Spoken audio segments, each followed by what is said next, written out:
Hey all you Splinterheads, welcome back. If you're new here, thanks for stopping by.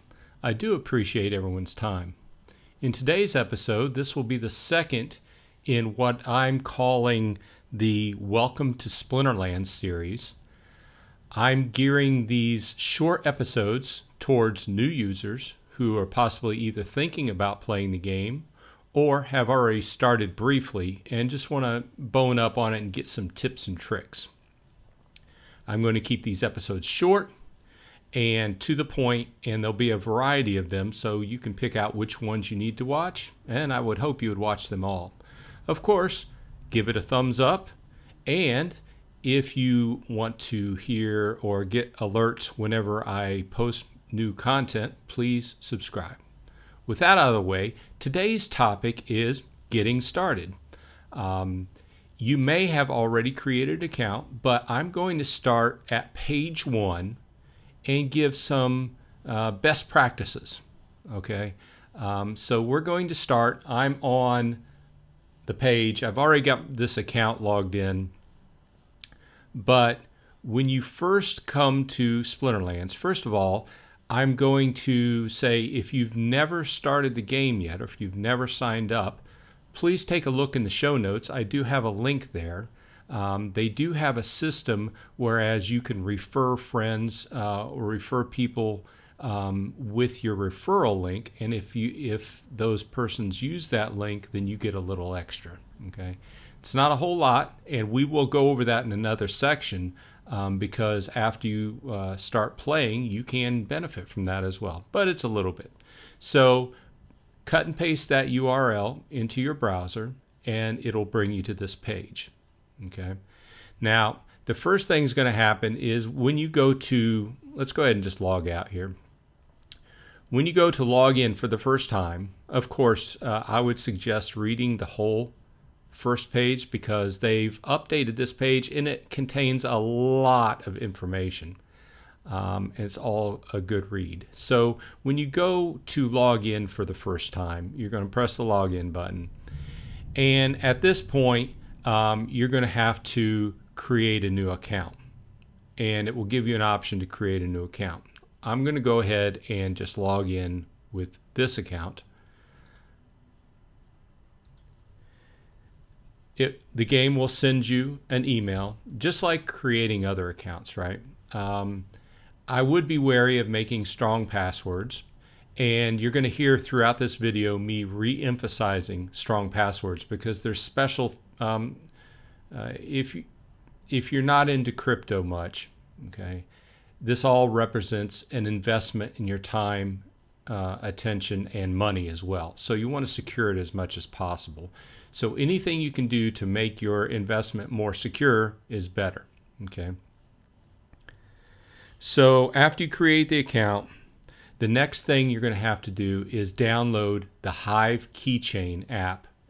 It's a browser extension. Okay, you'll see this little icon up here, Hive Keychain.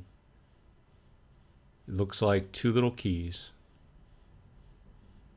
And you will download this from whichever browser extension. I use Brave, and you would go into your extensions, and Brave is a Chromium browser, so it works very similar with Google Chrome. You would look for your extensions. In this case, it's right here. In Chrome, it's very similar. And you would go to the website and you would search for the web store. You would search for, in this case, I already have it installed, so I don't have to reinstall it, but you would see this Hive Keychain on the Chrome Web Store or whatever web store you're using. You would download it and you would turn it on and install it. Okay. Wrong page. Okay. So after you get that installed and you're logged into the game, what you're going to find is that it's going to generate a random name for your account, right? It's not going to let you pick first off, okay? And it's going to let you play the game for free with a spell book you're not going to earn anything off those games, but it's going to let you get a taste of what the game is. Now, to progress and go ahead and jump into the game, you're going to have to spend $10 on a spell book. And you would just come up to the store, the shop, and you would buy a spell book. Okay? So I don't have that option because I've already bought the spell book. It's $10, and you would buy it. And what that does is it gives you a number of cards to use, level 1 cards, to get started in the game. Now, what else that does for you is it lets you pick your username out. For instance, mine's Bronze Dragon. Okay? And that gets you up and fully into the game, and not on a trial basis. Okay?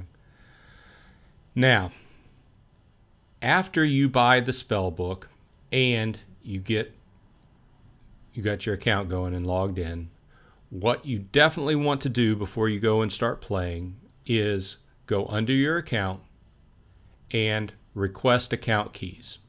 Okay?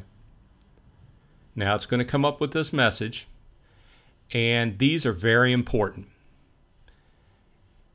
These are like the keys to your house. These are like the keys to your bank vault. Okay? Whoever has these keys has your account. So you need to secure these keys. Okay? So what's going to happen is you request these keys, you're going to get an email from Splinterlands or from the Hive blockchain, and it's going to have your keys in it. Now, what you're going to need to do, and these are long, drawn out, I don't even know how many characters there are, but there are a lot of characters to be secure. You're going to want to secure these. You're going to want to print them out. This is what I do. I print it out. I also save it electronically. You're going to want to have them saved a couple, 2 or 3 different places, because if you have it in a book and that book catches on fire or drops in the water or something like that, guess what? You're out of luck. So saved electronically, saved on paper, and you may come up with some other ideas. The whole idea is back those up and keep multiple copies. Also, while we're on this, I will re-emphasize, don't give those keys out to anyone until you know exactly what you're using them for. Each key does allows different access to your account. In some cases, you may want to use a key to allow an account to play your account or something like that. That's another episode. But the whole point here is keep those keys secure. Okay? Now, back on the Hive mobile, the Hive keychain, you can also download this app for your phone, which will allow you to log in on your phone and log into Splinterlands, and log on to basically anything on the Hive blockchain on your mobile. Is it really great to play the game on mobile? At this point, no. But if you're just logging on to check the status of your account, to buy a card, something like that, works just fine. I want to come back and I want to re-emphasize that when you pick the password for your Hive keychain, make it a good one. I say use, there's a number of tools out there online that allow you to make up random passwords that use uppercase, lowercase, numbers, special symbols, and mix them all up. And at this point in time, I would say make at least a 16-character password, if not a 24. And what this password is every morning when you log in, you have to input that password into your Hive keychain to log. If you reboot your computer, I reboot my PC every night. At the beginning of every day. Better for Windows. Different topic. But with that said, every morning I have to log in. Is it a little bit of an extra step? Yes. But I'll take that extra step in securing the money that I have within Splinterlands. Okay? And then it will allow you to log into Splinterlands and a variety of other websites that are on the Hive keychain that you will start interacting with as you play Splinterlands. I just wanted to emphasize that. If you think I'm beating this, it's because I'm in IT and security has been one of my main jobs over the years. So I'm looking at a list I have. So we went through request keys, secure the keys. Don't give them out unless you have a specific use case, and know exactly which key you're using for which use case.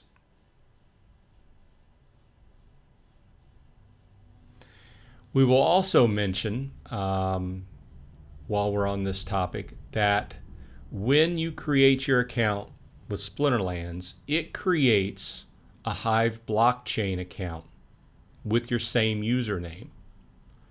So my Splinterlands name is Bronze Dragon, @BronzeDragon. My Hive account is @BronzeDragon.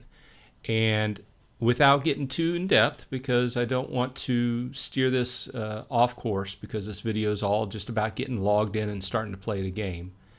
The Hive blockchain is how we exchange cards, buy, sell, cards, packs, lands, all kinds of things, great things within the game. Okay, so you will be able to log into various websites using this Hive blockchain account.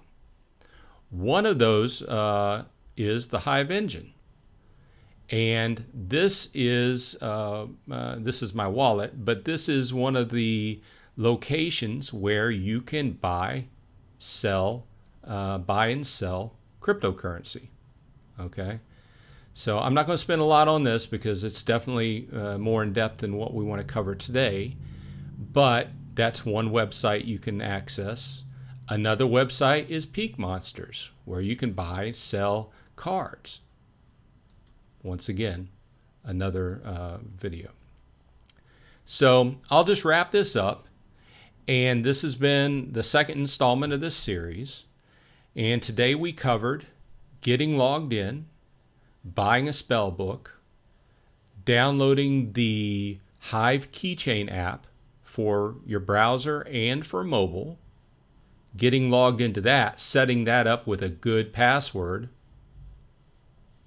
as well as several other security tips on securing your game keys.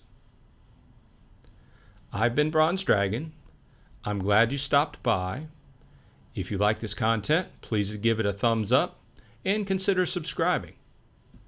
I hope your family is happy and healthy, and I will see you on the flip side.